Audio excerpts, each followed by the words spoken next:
el provincial de aquel entonces le encargó que hiciera una experiencia con una comunidad de frailes, y para ello ella pues, necesitaba algún fraile que se aventurara en esto, ¿verdad?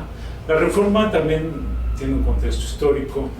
El rey Felipe II estaba preocupado de hacer la reforma, sí iba a hacer reformas en las órdenes religiosas en España en el siglo XVI, y Felipe II, con mucho tacto político, quería encargarse personalmente de la reforma, porque si no la hacía él, la hacía Roma. Y como él era un paladín de la cristiandad, estaba con todo lo de la contrarreforma en Europa, le interesaba mucho reformar las órdenes, porque además reformando las órdenes reformaba la sociedad española. Entonces, desde luego que era un tema que le preocupaba, y por otro lado, bueno, son razones humanas, políticas. Por otro lado, el Espíritu Santo estaba suscitando todo esto. Teresa pues, fue la persona a la que movió el Espíritu Santo a través de otras personas también. Y en ese movimiento ella conoce a Juan de la Cruz, recién ordenadito. Ella es mayor que él, pues unos 30 años, alrededor de 30 años. Está recién ordenado y lo gana para... Muy joven él. Muy joven. Y son dos figuras pues, señeras muy importantes en el Carmelo, ella como la fundadora, él como su colaborador. Ahora se discute si él fundó o no fundó, pero hablar de fundadores pues, no es nada más. Muchas veces un fundador no es el que tiene la iniciativa o el que escribe las constituciones, y yo creo que con todo derecho se lo puede decir que sea fundador. Llamamos también a San Elías el profeta, también cofundador. Elías es como un inspirador, ¿no? Inspirador, la orden a San Carmel, y ahí el nombre de Carmelitas. Y obviamente pues no conocieron al profeta Elías, pero se inspiraron en él y lo usaron en toda su leyenda histórica para justificar sus orígenes. Bueno, entonces me preguntas, pues, tenemos el marco de los 500 años de Santa Teresa, y lo que te puedo decir es que es bien significativo. Teresa es una luz, Juan de la Cruz es una sombra. Teresa siempre va a salir en los reflectores, Juan de la Cruz nunca lo vamos a ver, nunca. Su carácter así era, no le sobra, y él nunca habla de sí mismo. Si uno se asoma a una biografía, casi te puede decir que fuera de José Vicente, ninguna te va a servir, porque no hay rasgos donde agarrar. Una historia tiene que rescatar cuestiones fundamentales, actitudes fundamentales que revelen la personalidad de un individuo y que reflejen su obra. Juan de la Cruz todo lo ocultó detrás del lenguaje, era poeta. Entonces uno no tiene datos donde agarrarlo, está borrado. Sin embargo, su palabra, su persona está oscura, pero su voz es luminosa. Y entonces él nunca sale en los reflectores. Y es bien curioso que ahora quinto centenario son muchos años de Teresa, y detrás está la sombra que son. Nunca se va a ver. Me comentaba incluso que él quemó sus cartas, su correspondencia. Sí, bueno, él hubo varios momentos de su vida. Un momento cuando lo persiguieron, a propósito de las cartas con Santa Teresa, cuando lo persiguieron, que de hecho lo tomaron preso y lo encarcelaron 9 meses, y él, antes de que lo apresaran, él quemó toda su correspondencia para no comprometer gente. Seguramente ahí iban cartas con Santa Teresa, pero él era un hombre muy desapegado de sí mismo. Para él lo fundamental no son los detalles. Un historiador ha de estar molestísimo con él, pero él, pues, es su intimidad. Y hay un momento, estuve en la biografía de José Vicente Rodríguez, que es un especialista, y dice, bueno, pues hubo un momento que llegó a tener más correspondencia con Santa Teresa, pero pues él tenía que viajar, y decía, esto ya está aquí, porque tengo que andar cargando papeles, y no está pensando en si lo van a canonizar, o sea, no está pensando en él, qué puede pasar, no.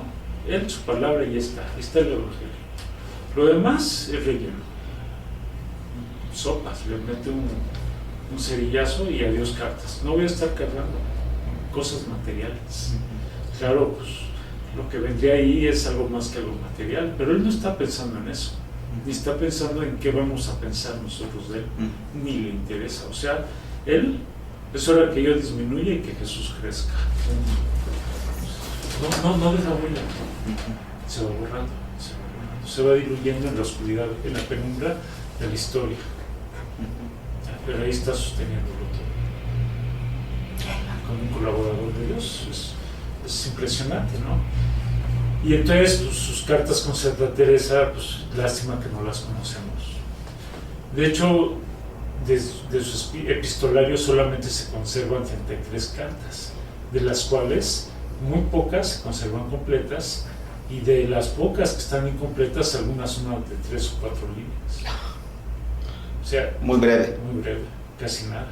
Desde luego hay una carta, la carta 13, que se le escribió a un novicio, que se considera que es el último capítulo de una de sus obras, del tercer libro de la Subida. Pues es muy extensa. Se ve que se le escribió a un novicio pues, para hablarle de consejos espirituales. O hay cartas muy bellas de página y media a sus dirigidos espirituales, y ahí uno descubre el talante humano de esta persona.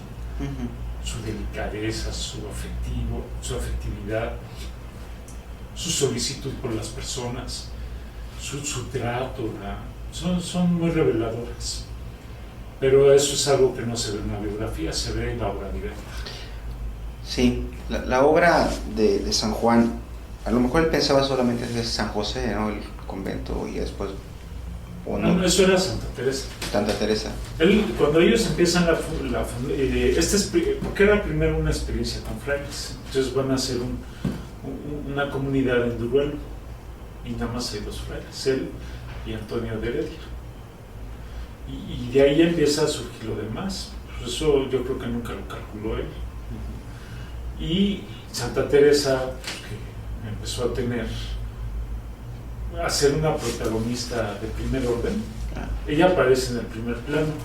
Entonces ella empieza a tener otros colaboradores. Ella tenía una habilidad social, una calidad humana. Llamaríamos ahora relaciones públicas. Sí, ella era fantástica.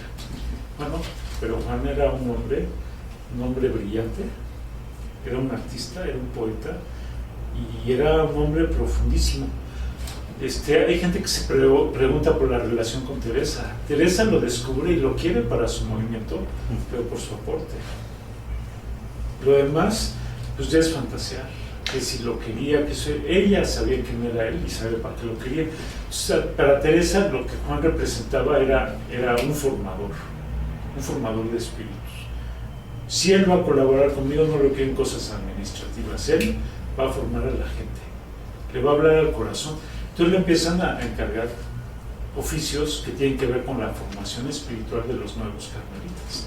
Lo mandan a colegios, le piden, le solicitan el servicio de acompañamiento espiritual. Está formando la conciencia de la gente.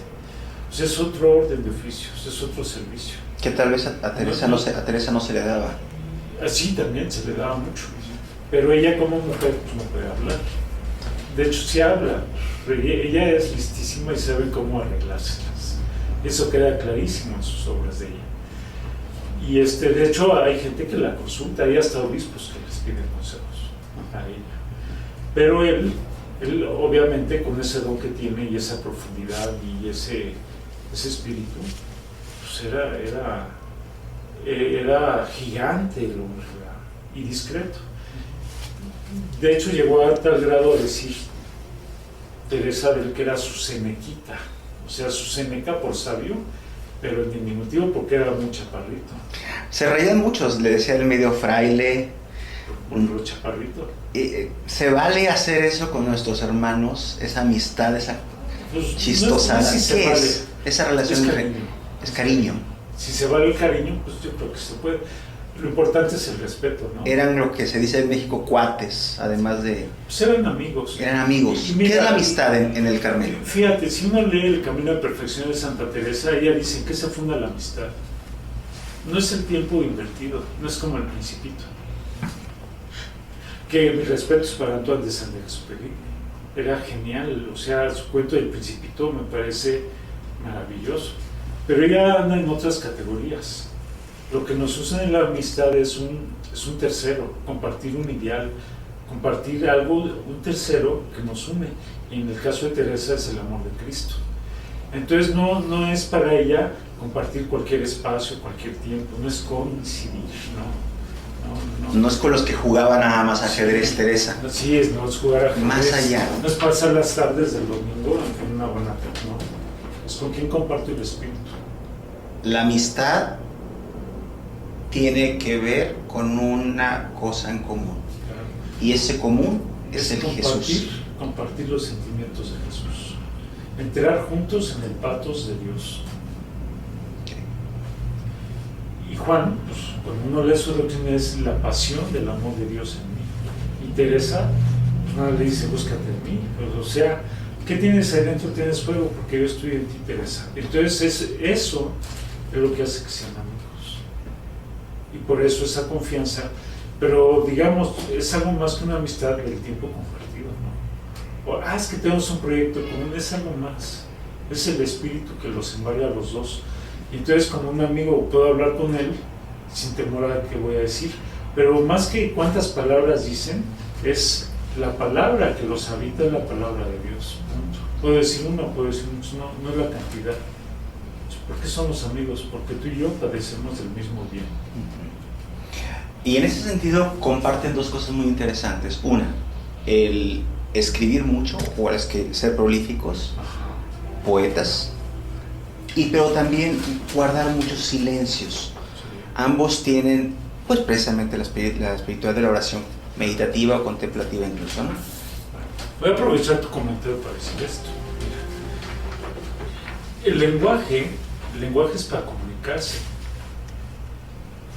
pero comunicarse es entrar en comunión con alguien. Y cuando ya entra en comunión no necesito palabras. Entonces hablar en el Carmelo no es quien tiene más palabras, no es quien más habla, sino quien más entiende. Es el silencio. El silencio es ese espacio que se abre aquí interiormente, porque alguien habla y es tan profunda su palabra, sobre todo la palabra de Dios. Cuando Dios habla, me pone en silencio. Yo no hago silencio. Cuando Él habla, se abre un espacio interior que es silencio. Entonces empieza a incubar en mí su palabra. Eso es el lenguaje. Y entonces Teresa humanamente le encantaba escribir. Por eso ella se las ingenian para que le ordenen escribir. Pero ella no era poeta, aunque me detesten sus seguidores. No era poeta. Okay, ¿sabes? Tiene poesías muy bonitas, pero Teresa no era una poeta, no era poetisa. En cambio Juan sí era poeta. Yo creo que es el único, soy muy exigente, yo creo que Juan era el único poeta del Carmelo. Porque una cosa es escribir buenos versos y otra cosa es ser poeta. Tenemos que ver que están enmarcados en el siglo de oro español, Claro. viene por distintos motivos. Por distintos. Y Teresa no está enmarcada ahí por su poesía, sino por su manera de escribir, que le encantaba escribir. En cambio Juan no. Juan está enmarcado ahí como poeta. Y como poeta, hasta llama la atención, como siendo poeta no escribe más, porque su librito pues, está muy flaquito.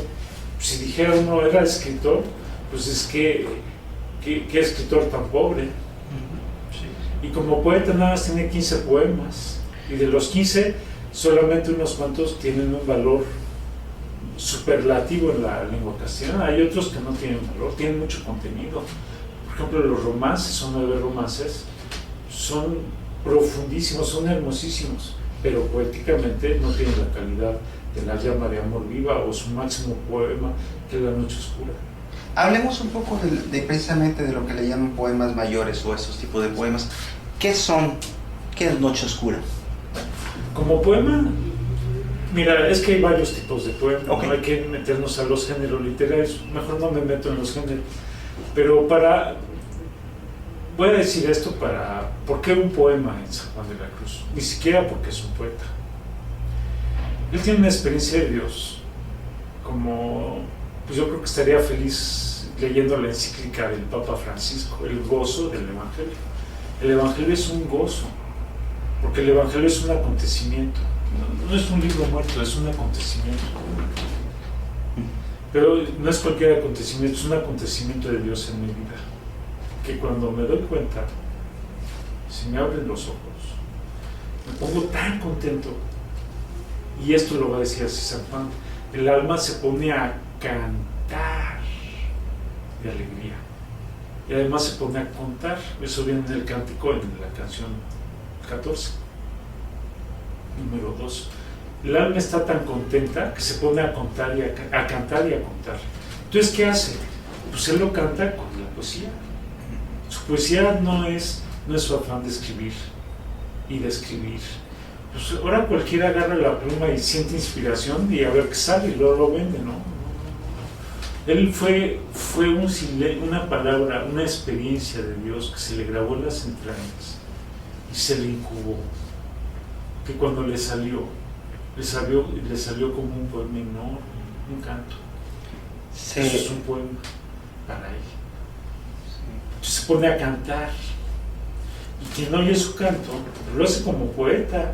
La poesía no se entiende, no es que sea incomprensiva, es que está formulada de tal manera que no es conceptual, es alegórica, es simbólica, no es explicativa, es metafórica. ¿Cómo le puedo decir a alguien que lo quiero? Pues ¿cómo se lo digo? Pues con poesía. Y es un canto tan enorme que lo canta, y la gente que lo oye dice, oye, ¿qué quieres decir en tu poema? Y hizo varios poemas superlativos, está la noche, está el cántico espiritual, está la llama. Pues yo me atrevería, porque yo no soy poeta y tampoco soy literato, soy muy diletante en eso. Y lo que yo descubro es que, por ejemplo, tiene poemas enormes. A mí me encanta el Superflumina Babilonis, que es una variación del Salmo 137. Se siente desterrado porque el enamorado es como un exiliado, no vive donde quisiera vivir porque no está con la persona que ama, entonces se vive como un desterrado. O otro poema, pues que no tienen la misma calidad, pues son bellísimos. Por ejemplo, qué bien sé yo la fonte que me corre. Es un canto de una persona encarcelada. Y el encarcelado componía sin papel. Claro, porque nosotros nos imaginamos, se me ocurrió esto, no. Un artista compone la memoria.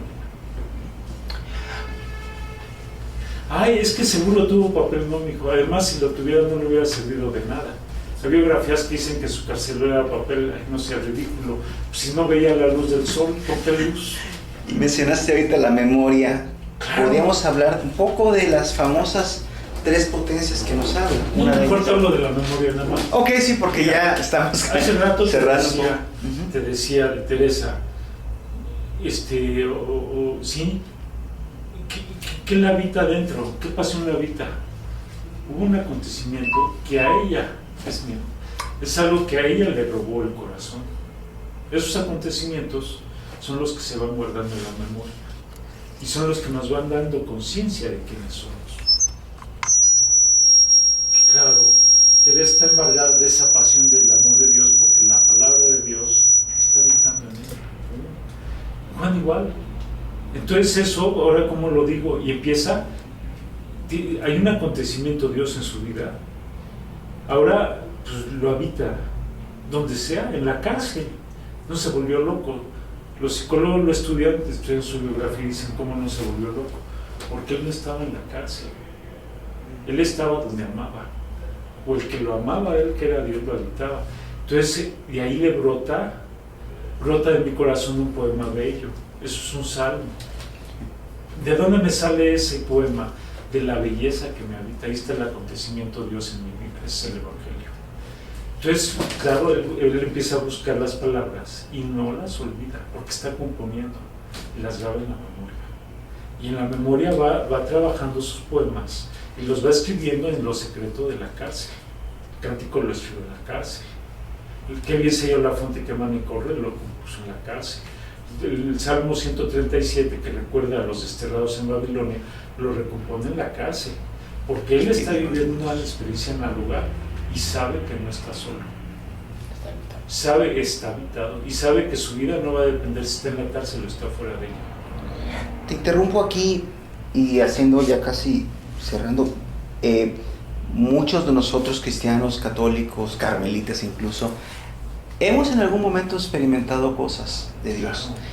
Decía el padre Raúl aquí del CEPS, que todos podemos dar testimonio de que hemos tenido al menos una experiencia sobrenatural, por así decirlo, ¿no? Pero se nos olvida.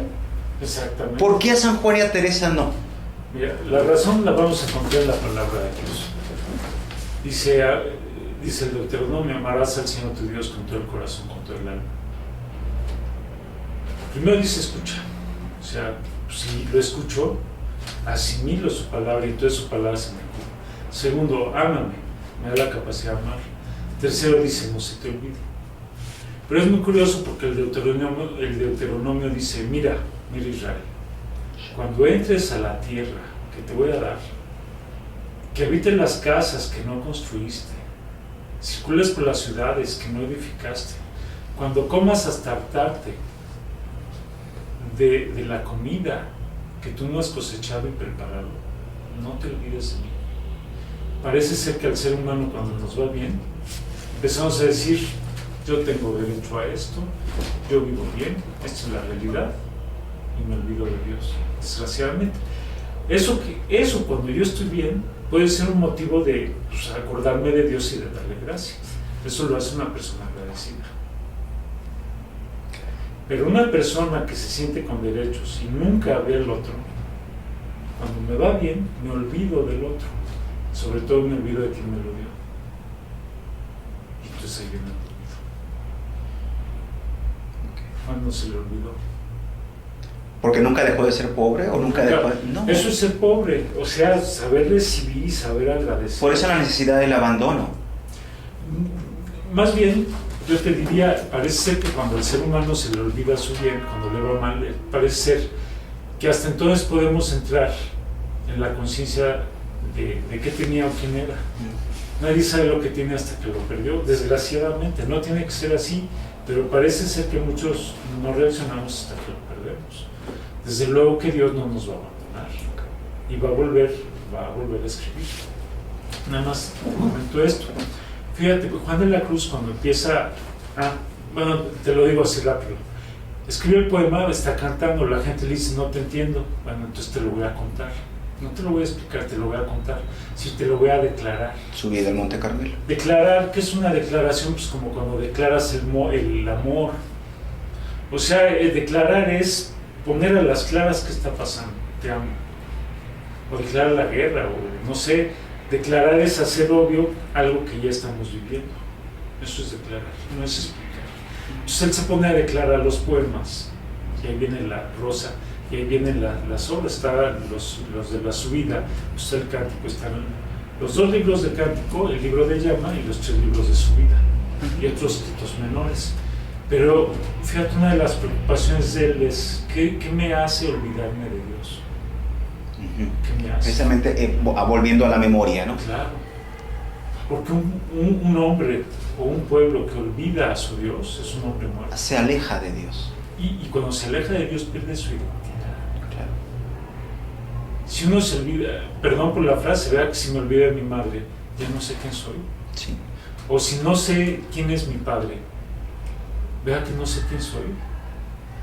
El primer dato de conciencia que tengo de mí mismo es que soy el hijo de fulano y tal. Soy de la familia tal. Y la Biblia lo que nos dice, tú eres mi hijo. O sea, ¿quién es mi padre? Es Dios. Y si se me olvida Dios, se me olvida como un apellido. Ya no sé a qué casa pertenezco. Por eso cuando me tocan a Dios, me tocan mi identidad y me pierdo. Ya no sé quién soy. Un tiempo sin Dios, pues es un tiempo del olvido. Es un pueblo de personas anónimas, es decir, no es pueblo, es muchedumbre. Y entonces lo que hace Juan es que nunca se te olvide y empieza a trabajar causas psicológicas que nos llevan al olvido. Y bueno, pues eso ya es harina de otro costal.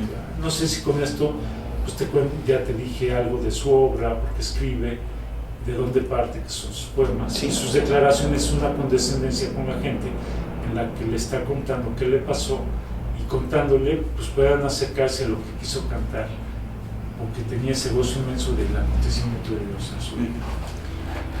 Fraile, nada más, Tomás, para cerrar un poco, casi la pregunta clásica, ¿no? Para las personas que no conocen a San Juan, ¿cómo acercarse a él? Sobre todo, o no acercarse mejor, ¿sí? O qué libros leerle, cómo acercarnos, y que si es posible tener esta experiencia ahorita con tantos internet, con tanta televisión, con tantos celulares, el hombre de Dios y Juan de la Cruz. Mira, el contacto con la palabra es insustituible. Te voy a responder de varias maneras. Una, la de los libros la dejo al final. Sus libros todos son prosa poética. Sus poemas pues son poesía. ¿Cómo se lee poesía? Pues la poesía no es para entender. ¿Por qué compuso en poesía aparte de ser poeta? Porque la imagen, en vez de un concepto, la poesía está escrita con imágenes. La poesía, en vez de darnos definiciones, en vez de darnos juicios determinantes y encorsetarme, la imagen me provoca un juicio reflexionante, y a través de una imagen me abre todo el horizonte de alternativas que tengo. Entonces, primero, escribo una imagen. Segundo, psicológicamente lo que se imagina se siente. Entonces, utiliza lenguaje amoroso, imágenes eróticas, y entonces me provoca el sentimiento. Si yo lo imagino, en vez de tratar de entenderlo, si yo lo imagino, lo siento, inmediatamente eso se me graba en la memoria, porque lo que se siente se pega en el alma, y lo que queda en la memoria ya lo puedo pensar. Entonces me empiezan a caer veintes. O sea, entender a Juan, leer a Juan, si quiero entenderlo, es decir, si quiero captar su sentido, tengo que hacer el proceso inverso de como nos enseñan en la escuela. No empiezo entender lo último. Tengo que recrear la imagen, observar qué siento, y como es algo muy fuerte, se me va a pegar en el alma, y cuando lo recuerde, se me va a despertar la conciencia y voy a empezar a entender. Entonces es una primera cosa. ¿Cómo se lee Juan de la Cruz? Así. No hay otra manera. Me acabas de explicar las potencias. Pues claro, claramente. Te estoy compartiendo cómo leer la poesía, es decir, cómo leer a Juan. Sí. Es que no le entiendo. Pues claro, pues no le vas a entender. Se entiende al final, no al principio. Segundo, pues ¿qué tengo que hacer? Pues es hablar el castellano, pero te voy a decir que no es el castellano del siglo XVI.